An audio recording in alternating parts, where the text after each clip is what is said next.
भारत का rail network Asia का दूसरा सबसे बड़ा रेल नेटवर्क है, यह बात तो आप जानते ही होंगे। लेकिन शायद आप भारत के मेट्रो मैन को नहीं जानते होंगे। भारत के मेट्रो मैन वो हैं जिन्होंने रेलवे के विकास में अपना सबसे महत्वपूर्ण योगदान दिया है। जी, हम बात कर रहे हैं ई श्रीधरन की। आज इस वीडियो में हम आपको इन्हीं ई श्रीधरन के बारे में विस्तार से बताएंगे। ई श्रीधरन का जन्म 12 जून 1932 को केरला में पलक्कड़ जिले के थिरथला निर्वाचन क्षेत्र में हुआ था। उनकी प्राथमिक स्कूली शिक्षा भी पलक्कड़ जिले के गवर्नमेंट लोअर प्राइमरी स्कूल में ही हुई थी। उसके बाद उन्होंने बेसल से हायर सेकेंडरी की पढ़ाई पूरी की। बाद में उन्होंने आंध्र प्रदेश के काकीनाडा के सरकारी इंजीनियरिंग कॉलेज से सिविल इंजीनियरिंग की पढ़ाई करने का फैसला किया। बता दें कि कोझिकोड में सरकारी पॉलिटेक्निक में श्रीधरन ने कुछ समय के लिए सिविल इंजीनियरिंग के लेक्चरर के रूप में भी काम किया। एक साल यहाँ पर लेक्चररशिप करने के बाद वे बॉम्बे पोर्ट ट्रस्ट में ट्रेनी होने के साथ साथ Indian railway service of engineers में शामिल हो गए। IRSE में शामिल होने के बाद उन्हें पहला असाइनमेंट 1954 में दक्षिण रेलवे के साथ मिला। यहाँ उनकी नियुक्ति एक प्रोबेशनरी असिस्टेंट इंजीनियर के रूप में हुई।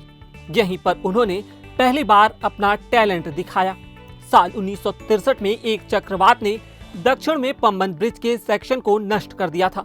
रामेश्वरम और तमिलनाडु को जोड़ने वाला सबसे मेन ब्रिज था। शुरुआत में दक्षिणी रेलवे ने इसे 6 महीने में पूरा करने का लक्ष्य रखा था, मगर श्रीधरन ने इसे महज 46 दिनों में ही पूरा कर लिया। इसके लिए उन्हें रेल मंत्री की ओर से पुरस्कार भी मिला। बता दें कि साल 1969 में उन्हें डिप्यूटी चीफ इंजीनियर बनाया गया और कलकत्ता मेट्रो का प्रभारी बना दिया गया।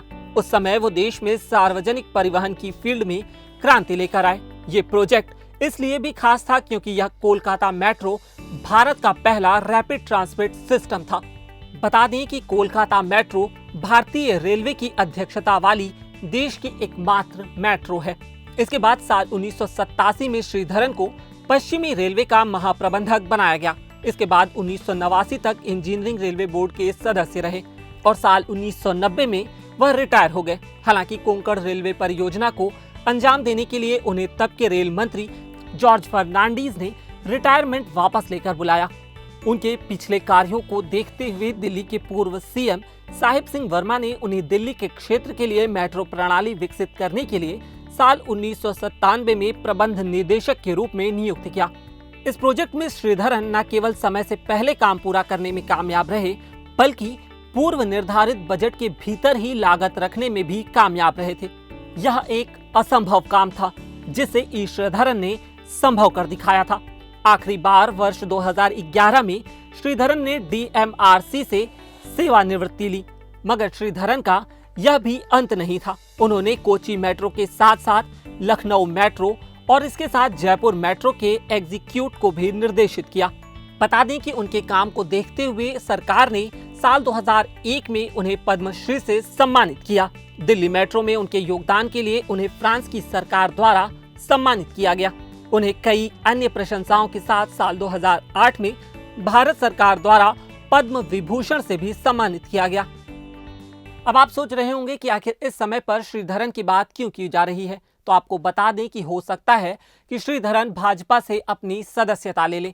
इस वीडियो में इतना ही। मेरा नाम है उत्कर्ष, कैमरे के पीछे थे श्याम पटेल।